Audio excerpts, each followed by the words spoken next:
It is CGC population report time. We're in 1991 and comics are booming for the time being. Let's take a look at the books that have been most submitted to CGC up next on this video from Bronzeville Comics.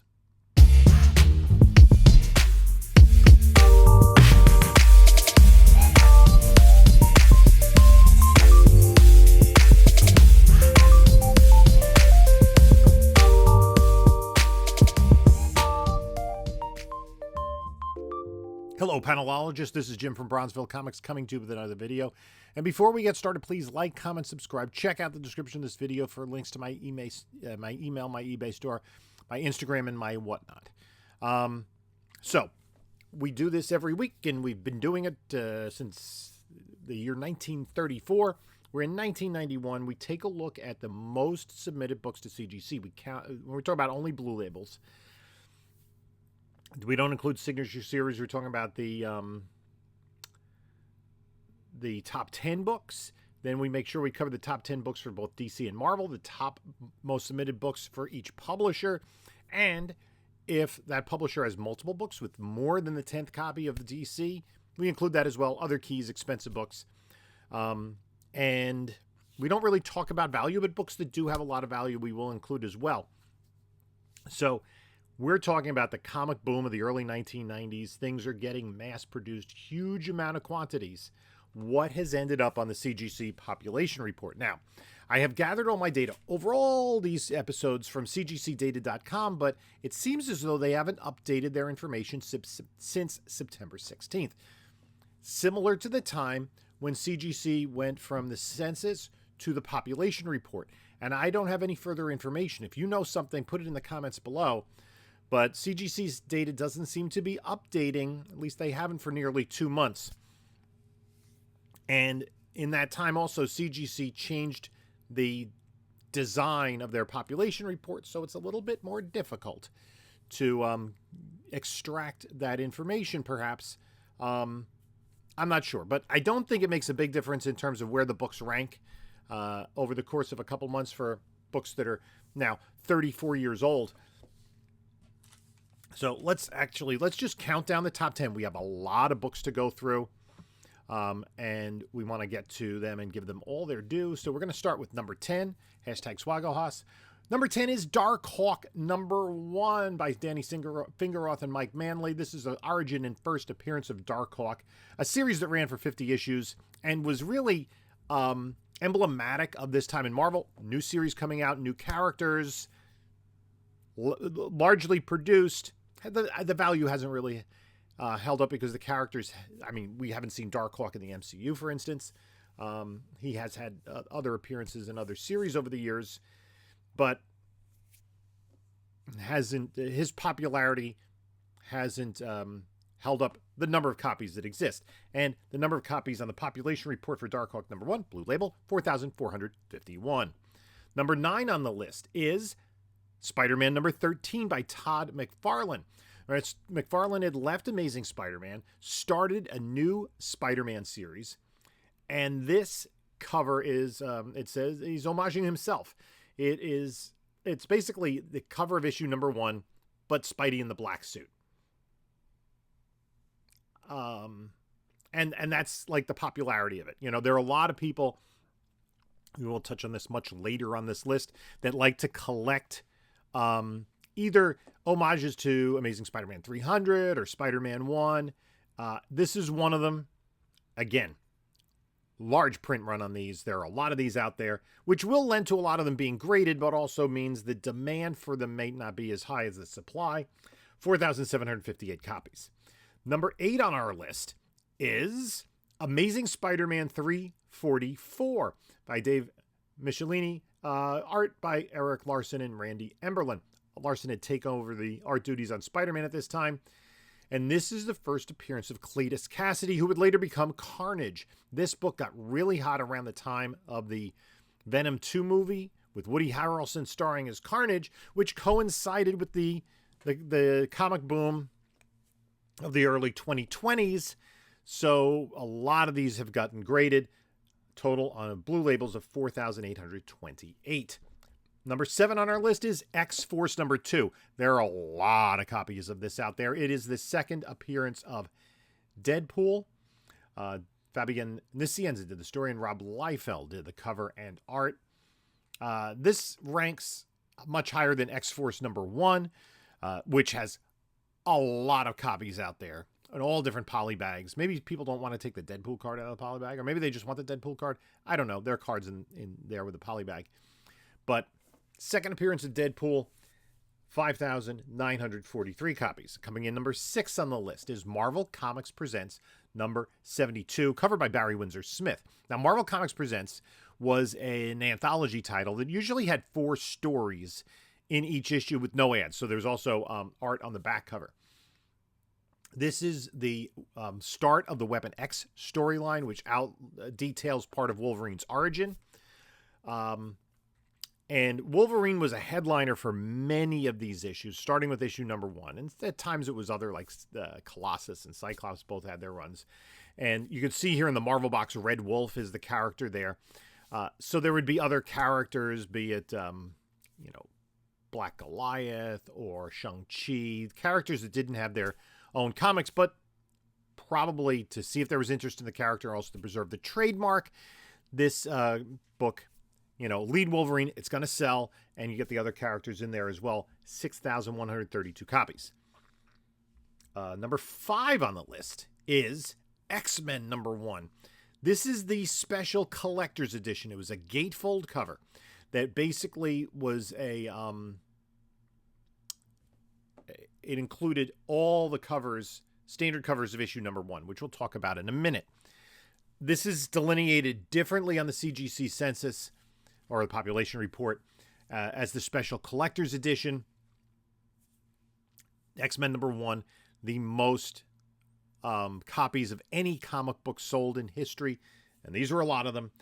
6,868 Blue Label copies.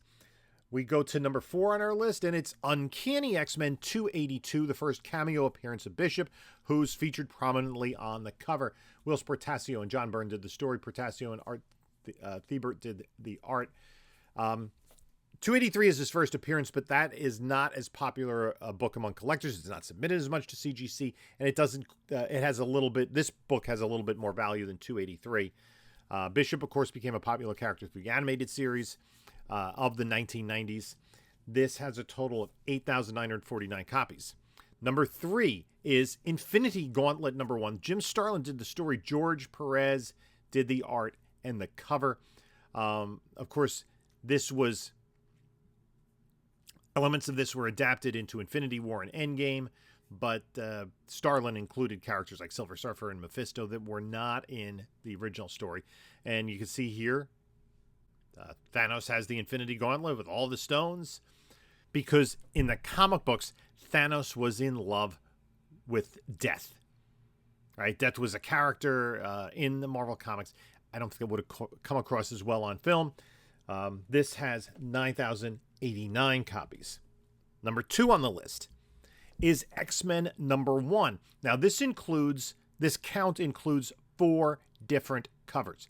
There's a cover here, and you put them together, you get the gatefold, right? You got Storm, Beast, Professor X, Jean Grey, and Archangel. You have the cover with Cyclops, Wolverine, and Iceman. You have a cover with Colossus, Gambit, Psylocke, and Rogue. And then you also have a cover which is distinct from the others, but that's like all the way on the left of them going after Magneto. Again, I said the millions of this printed. There are tons of these out there. This series ran for 156 issues, changing its name to New X-Men, starting with issue number 114. Jim Lee did the art on the cover here, and Chris Claremont did the story. Lee would only remain for less than a year, and we're going to have a lot of stuff going on in 1992 and 1993. But X-Men number 1 is second on the list. That includes all 4 covers. 19,695 copies. Number 1 on the list, and I don't think this would come as a surprise to anyone. We alluded to it earlier. The number 1 book on the list is New Mutants 98, the first appearance of Deadpool. Rob Liefeld and Fabian Nicienza did the story. Liefeld did the cover and art.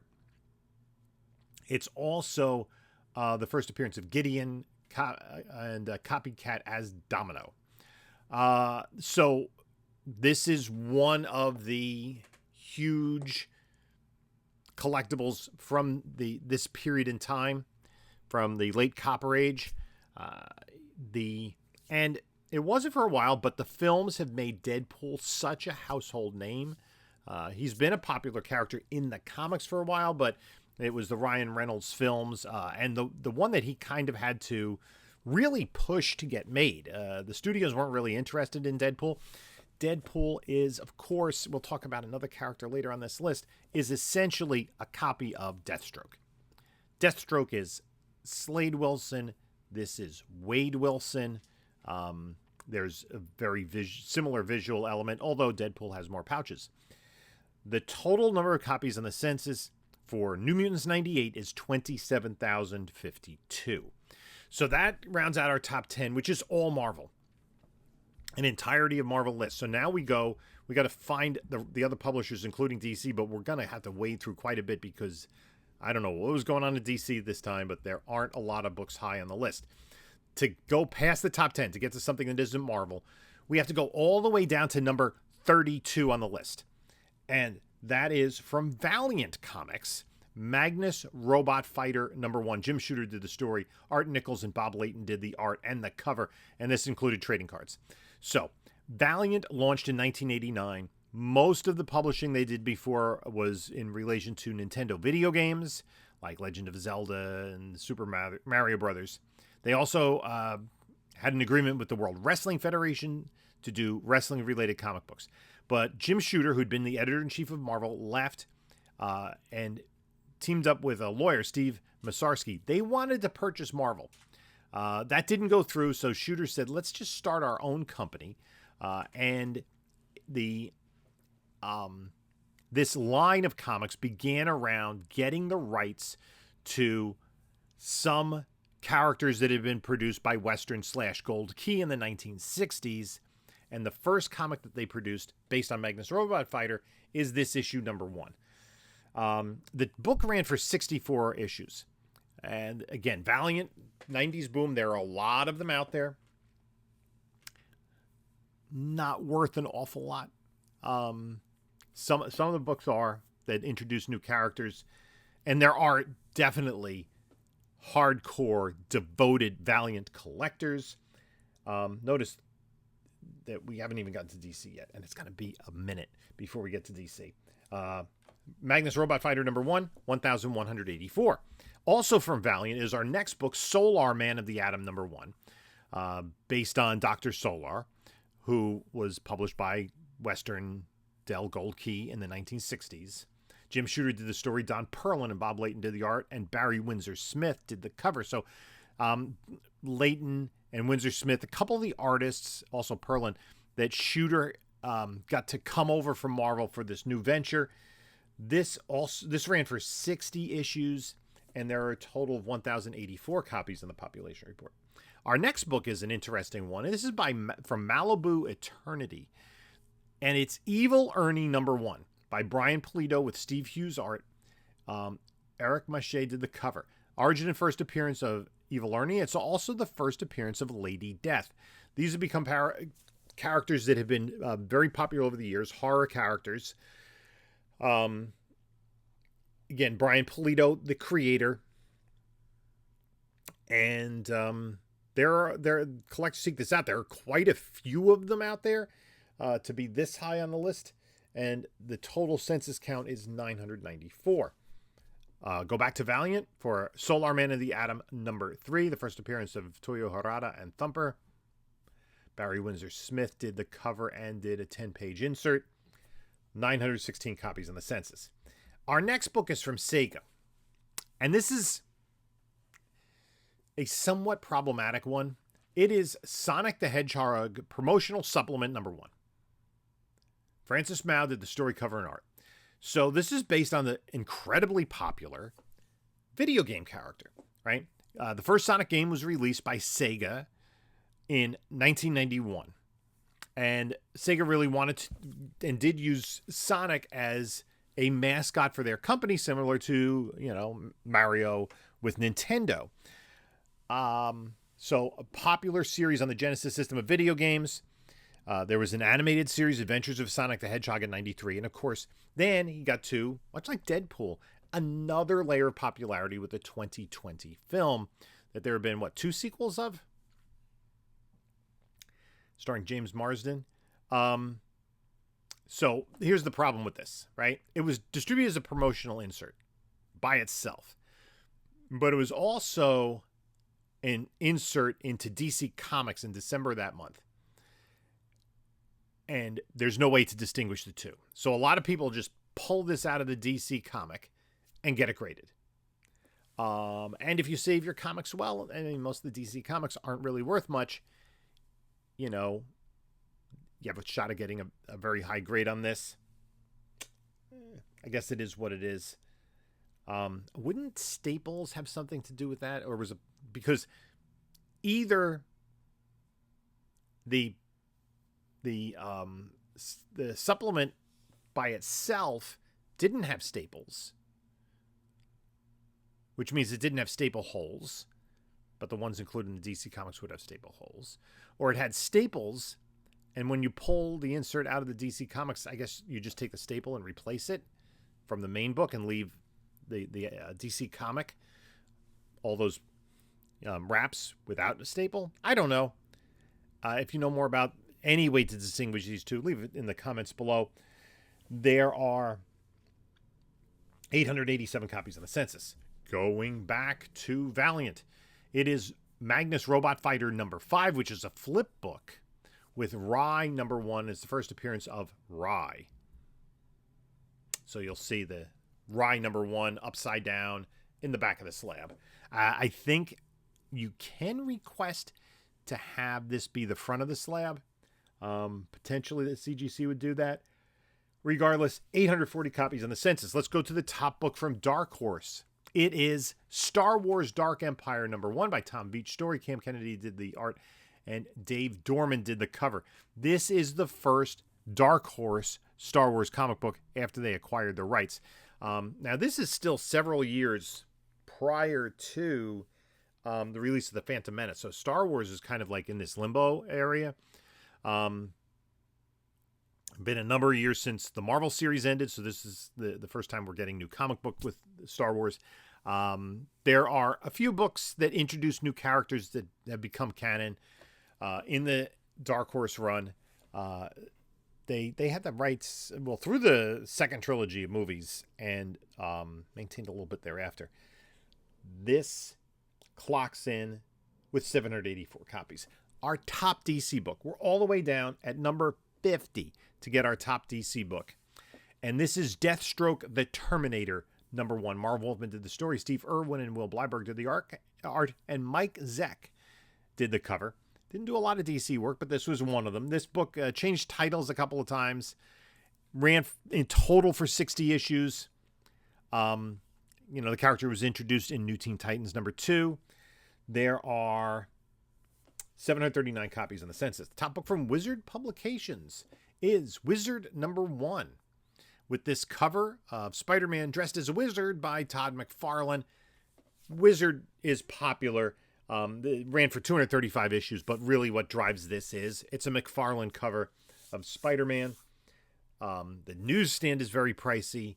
This comes in with 597 copies on the census. The second DC book on the list is Robin number 1, which includes a poster by Neil Adams.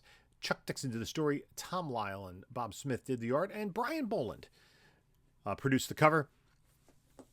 This is your first ever Robin ongoing. This was a limited series. First ever Robin series. A 5-issue limited series. Again, plenty of them out there. 533 on the census.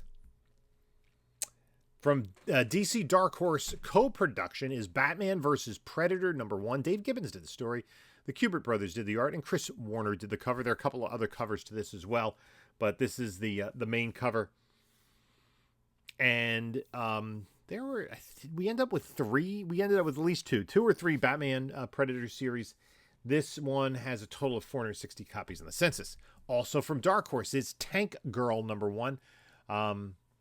Alan Martin did the story, and Jamie Hewlett did the art and the cover.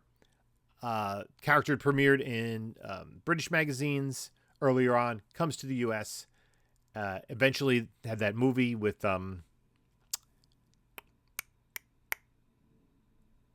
Lori Petty, and that didn't take too long for me to remember.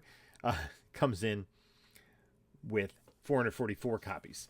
The next book, and this is a very pricey book. This is from Cartoon Books. It is Bone #1. This was self-produced by the creator Jeff Smith. A very popular series that ran for 55 issues. The average grade on this is just 8.65, which is low for a book from the 1990s. But it does have value in any grade that is complete. There weren't a lot of these created, and it clocks in with 438 copies on the census. Now, this is worth a lot of money. Our next book is worth nothing. It is Robin 2 #1.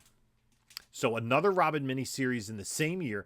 This does have a pretty good Tom Lyle cover. There were 4 different direct edition covers that had holograms. You see these everywhere. And there are 419 copies on the census. Our top book from Fantagraphics Books is King Kong #1, a Monster Comics imprint. Dan Simpson did the story and art, but what makes this book very popular is that Dave Stevens did the cover. King Kong looking very much like he did in the 1933 film, and the damsel in distress there, a depiction of the star of the 30s film, Fay Wray. Dave Stevens, good girl stuff. What can I tell you? People flock to it. It did run for 6 issues. There are 384 copies. From Walt Disney, their top book is Disney's Darkwing Duck Limited Series #1. John Blair Moore, story, cover, and art. Based on a character that had his own animated series, right? It ran for 3 seasons, 91 episodes, premiered on September 6, 1991. This 4-issue limited series came out to kind of coincide with that and promote the TV series. It was on Disney Channel in their Disney Afternoon block. Characters remained popular. Most recently with a series by, was it IDW or Dynamite? Dynamite, I believe.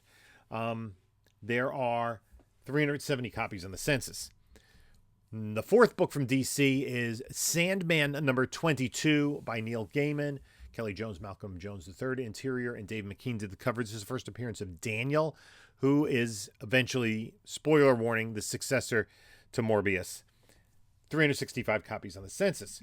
Top book from Magnum is Baseball's Greatest Heroes #1 with a Mickey Mantle photo cover. There are a lot of these sports and biography related books at the time. They're pretty dull.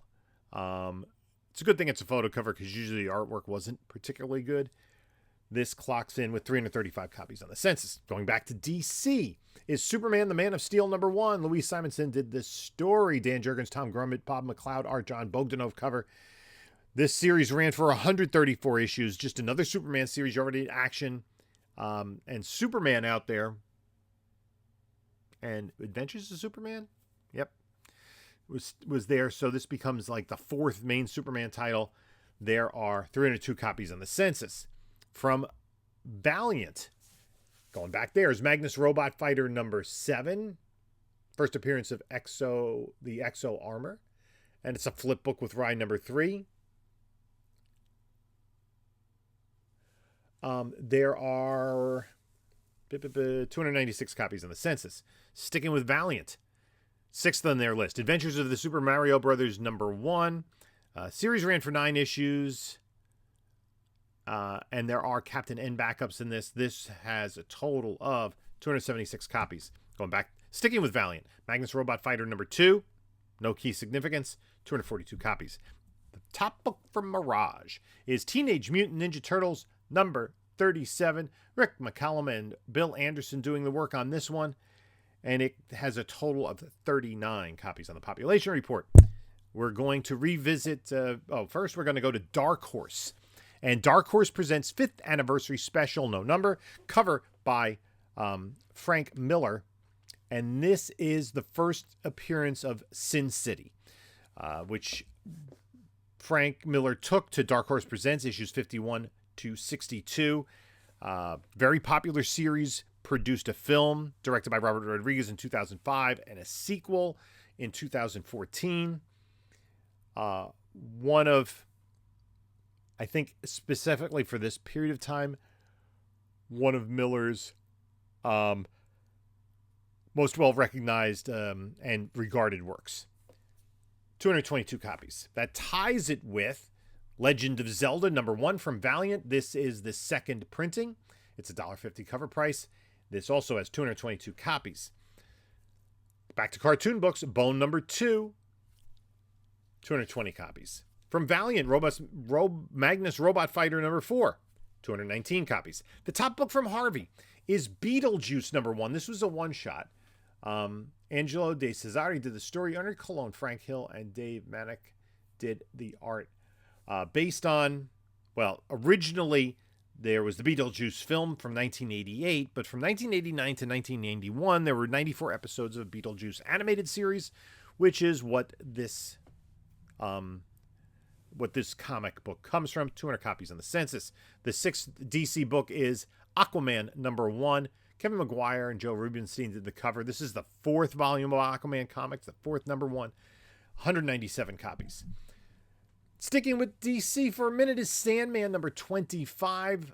This is the first appearance of the Dead Boy Detectives, who did appear in the Sandman Netflix series, but then they got their own series on Netflix. This has 196 copies. The 10th book from Valiant is Solar Man of the Atom #2, which comes in with a census count of 192. Up next is the Wizard #1. This is San Diego Comic-Con edition. You can see in the lower left-hand corner that little San Diego Comic-Con imprint. That's the only difference between the two covers. 189 copies. 8th DC book is Sandman Special #1. Neil Gaiman did the story. Brian Talbot, Mark Buckingham did the art. Dave McKean did the cover. There are pinups by Craig Russell, Simon Bisley, Sergio Aragones, and Barry Windsor Smith. This clocks in with 185 copies. The second book from Sega is very similar cover to the other one. Sonic the Hedgehog #1. This is a one-shot, and it's smaller than comic book size, but Sonic fans are going to seek it out, and there are 185 copies.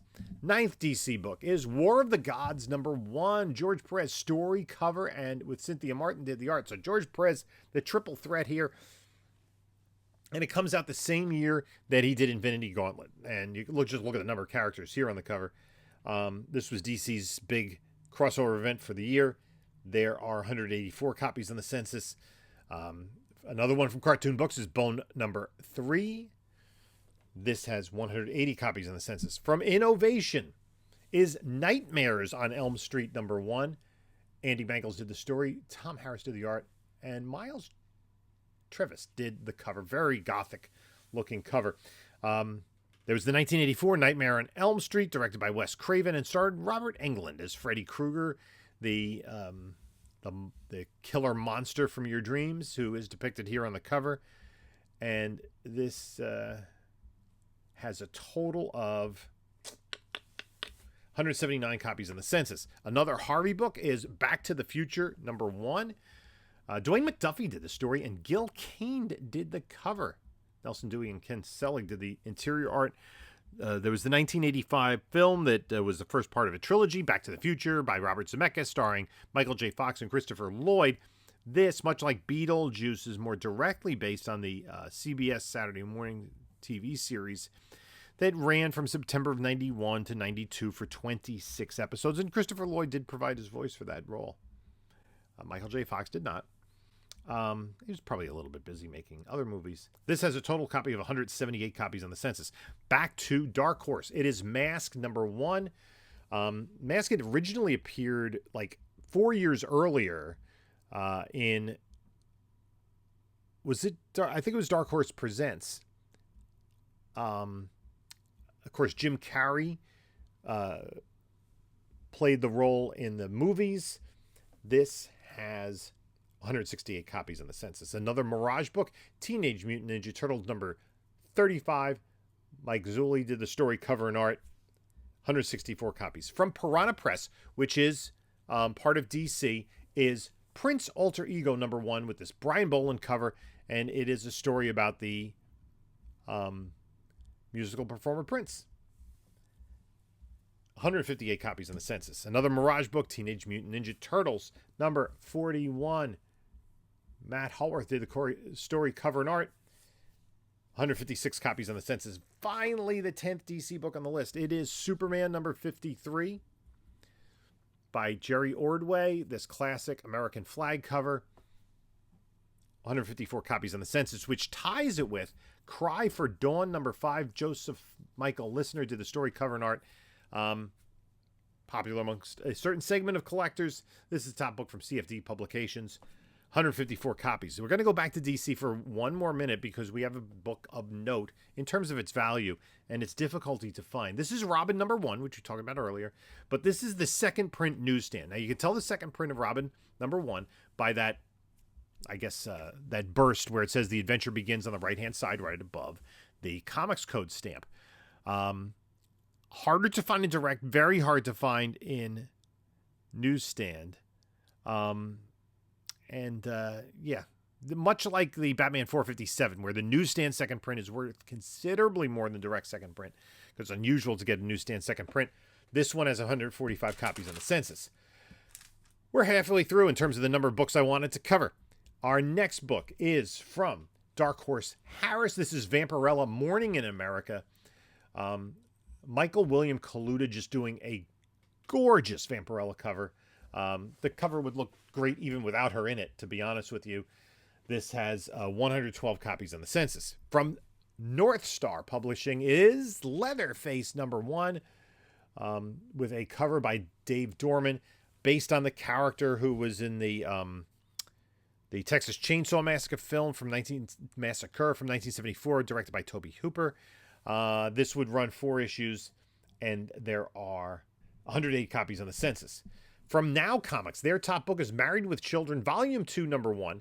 I don't think Volume 1 done by now. It is a photo cover with the stars of the show: Ed O'Neill, Katie Segal, Christina Applegate, and David Faustino. This,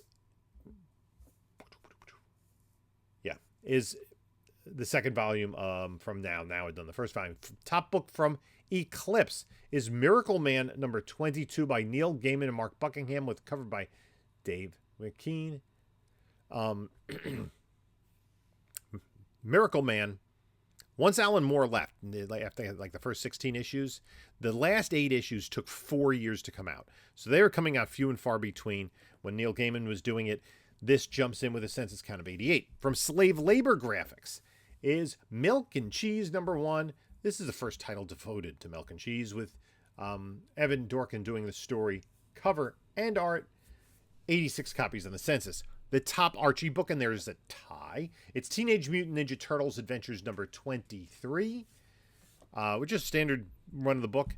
And then it's titled Teenage Mutant Ninja Turtles Adventures No Number, where they meet Archie himself. Dan DiCarlo did the cover. This has a total of 83 copies on the census. From Mulehide Graphics is I, Lucifer number 1 by Drew Hayes. I honestly know nothing about this. 80 copies on the census. From Revolutionary Comics is Rock and Roll Comics number 21, featuring Prince, his second appearance here on the list. This clocks in with 68 copies on the census. From Neil Adams Company, Continuity Comics, their top book is Bucky O'Hare number 1. Larry Hammond did the story. Michael Golden did the art. This clocks in with a total of 63 copies on the census. The top book from Epic, which is a Marvel imprint, which is Akira number 27 by Katsuhiro Otomo. There are a total of 62 copies on the census. From Nintendo of America, their top book is Nintendo Power number 20, which clocks in with 60 copies on the census. The top book from Mad Love publishing is From Hell #1 by Alan Moore and Eddie Campbell. This is the story of Jack the Ripper. He kind of tries to make an educated guess as to who the true identity. There's plenty of books out there about all those theories, and then I think DNA evidence exonerated the guy that they thought it was. A little bit late, but at any rate, Eddie Campbell did the artwork on this. This became a major motion picture in 2001, directed by the Hughes brothers, starring Johnny Depp and Heather Graham. These stories had appeared previously. Moore started the serialization of it, Moore and Campbell, in the magazine Taboo, issues 2 through 7. And then we get this, and it's finally all wrapped up and ready for the movies. 43 copies in the census. Our next book is from Kitchen Sink Press. Their top book is Grateful Dead Comics #1, with a Dean Armstrong cover of a skeleton playing a guitar. 40 copies in the census. Top book from Tundra is Teenage Mutant Ninja Turtles 2, Secret of the Ooze. This is an adaptation of that movie. There are a total of 28 copies in the census. The top book from New England Comics is The Tick #9 by Ben Edlund. 25 copies in the census. The top book from Fantagraphic Books is I Before E by Sam Keith, John F. Honnold, Paul Alexander, with Sam Keith doing the cover. You can definitely, it says from the creator of the Max, but Max hadn't come out yet, so I'm not sure. With the independents, there's a little bit of uncertainty as to when things came out here, to be honest with you. This has a total of 24 copies on the census, which ties it with the top EC book, the Mad #303. This is the Hussein Asylum edition, and you can see down in the lower left-hand corner, I think something that was of its time, right? This is the time of the Gulf War, after Iraq had invaded Kuwait. What makes these special is that the Hussein Asylum edition books were sent to troops fighting in the Middle East. There are a total of 24 copies on the census. Our next book is Malibu Sun #8, featuring Evil Ernie on the cover. 22 copies in the census. The top book from Personality Comics is Personality Comics #6, featuring Michael Jordan. Yeah, that's supposed to be Michael Jordan. As I said, a lot of these sports-related biography books at the time, art was never that great on them. But if you're a Jordan completist, you know what you need to do. 21 copies on the census. Actually, another book from Nintendo of America is Nintendo Power #31. This is the subscription edition. Included subscription materials in there. It differs a little bit from the standard edition, and they delineate it on the label. 21 copies on the census. Top book from Caliber Press is Graphic Music #2 by Mike Allred, in the upper left-hand corner with the blue face. That is Frankenstein, or Frank Einstein. There are a total of 19 copies in the census, which ties it with the top book from Adventure Comics, which is Reanimator in full color #1. Another Dave Dorman cover. He seems to do a lot of these covers of these TV and movie properties. Reanimator was a 1985 film directed by Stuart Gordon, which was in turn based on an H.P. Lovecraft novel from 1922, or a novelette. This title ran for, I think, 4 issues. 19 copies on the Pop Report. The top book from Rebel Studios is Faust Volume 2, #1 by Dave Quinn and Tim Vigil. This is the Rebel edition. There are 18 copies on the census. Top book from Lethargic Comics is Lethargic Comics, Weekly. Not like every week, but without strength. And I had alluded to it before. This is an homage to Spider-Man #1. I think that's what makes it popular. 18 copies in the census. Top book from Gladstone. Or Russ Cochran. They're reprinting the old EC stuff. This is Haunted Fear #1. 17 copies in the census. From Kitchen Sink Press. Actually, I think this is from Last Gasp still. It is Cherry #12. Covers a little yikes. 16 copies in the census. From Image Comics. This is our first Image comic. And I'll tell you about the timing of this as I understand it. If you know more information, put in the comments below. This is before Image Comics was Image Comics. It's Youngblood Ashcan Flipbook Edition #1 by Rob Liefeld. Now, the founders of Image Comics met in December of 1991, but they wouldn't publish anything until 1992. It says it's a reprint in some places of Youngblood #1. It's not a reprint. It's sort of like it's an Ashcan. It's a trial edition. So as I understand it, these books were printed before Youngblood #1 came out. There is an Image Comics logo on it, but they weren't distributed until afterwards. If you know better, let me know. 15 copies in the census. The top book from Illustration Studios is Betty Page, The 50s Rage, #1. Steve Warren did the art and the story. So Betty Page was a very popular pinup model in the 1950s.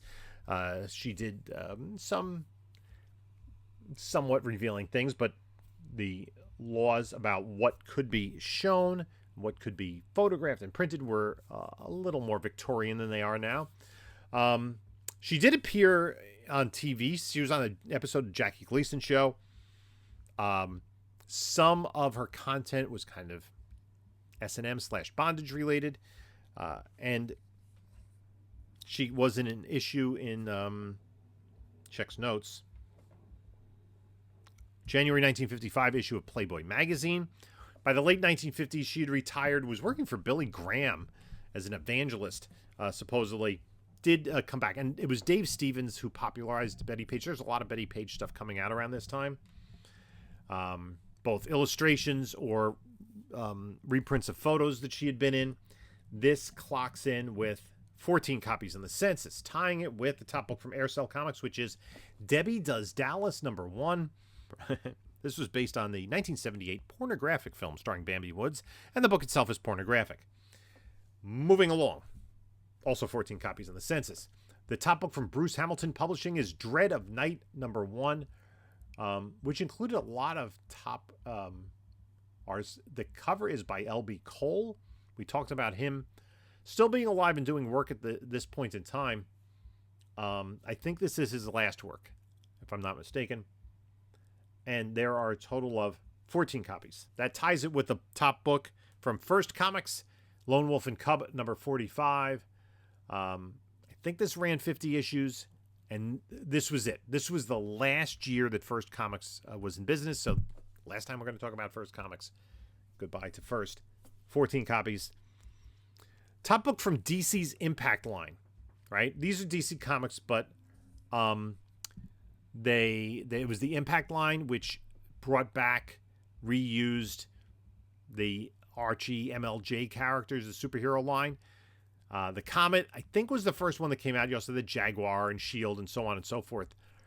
Comet is interesting, right? He's an old MLJ character, premiered in Pep Comics #1, drawn by Jack Cole, who later, not that much later, created Plastic Man. He was in Pep Comics 1 through 17, and then they killed him. And his brother replaced him, who was the Hangman. So DC brought him out of the mothballs and gave him new life in this Impact Comics run, which ran for, I think it was 18 issues, 12 copies of the Population Report. Top book from Genesis West Comics is Last of the Viking Heroes Summer Special #3 by Michael Thibodeau with the Teenage Mutant Ninja Turtles. They're in everything. I actually I found old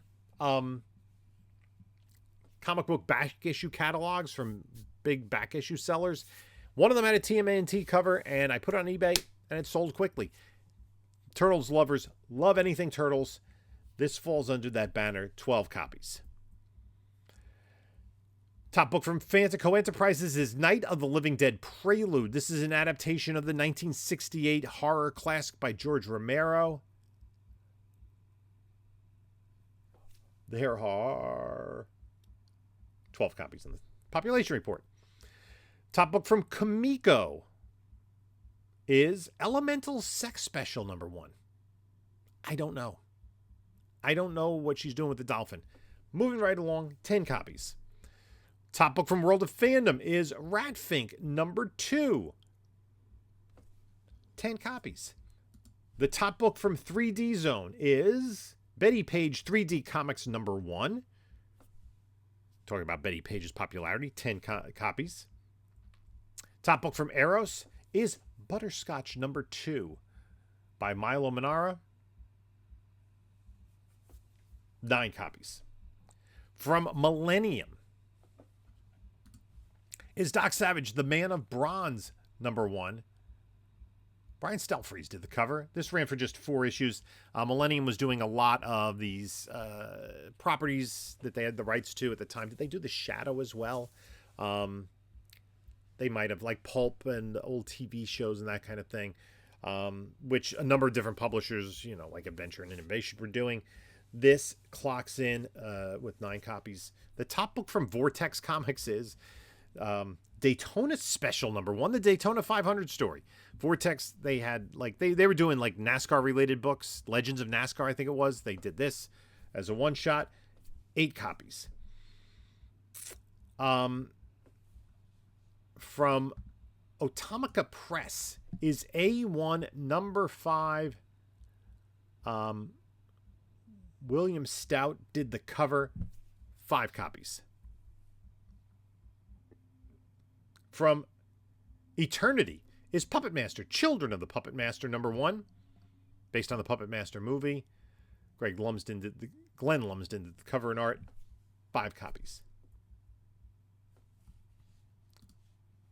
The top book from Ripoff Press is The Girl #1, adults only. I don't know anything more about it, 5 copies. Top book from Fictioneer is Comics Review #58, Turtles cover, 3 copies. Top book from Fantagraphics is David Anthony Kraft's Comics Interview #89. A Rocketeer cover, but drawn by Neil Adams, 3 copies. From Double Dynamite is Hepcats #1 Special Edition, a reprinting with some extra material. Hepcats #1, 3 copies. From Viz Comics, and these are all signature series, Silent Mobius #1, which is a manga by Kia Asamiya. I don't think it's related to the European artist. 3 copies. From HM Communications, their top book is Heavy Metal Volume 15, #3. I believe this also could be called issue #188. I believe that is at least supposed to look like, if not a depiction of Betty Page. 4 copies. I think they're all signature series. The top book from Aardvark Vanaheim is Cerebus Cerebus the Aardvark #147. 2 copies. And we're going to round it out with our final issue, which is from Harvey Pekar. It's the final issue of American Splendor, issue #16, which has a grand total of 1 copy on the census. So that's going to do it for the population report for 1991. Let me know how many of these books you have. I have 31 of them. Some real unique stuff. And we can see how strong Valiant is, how weak DC is at the time.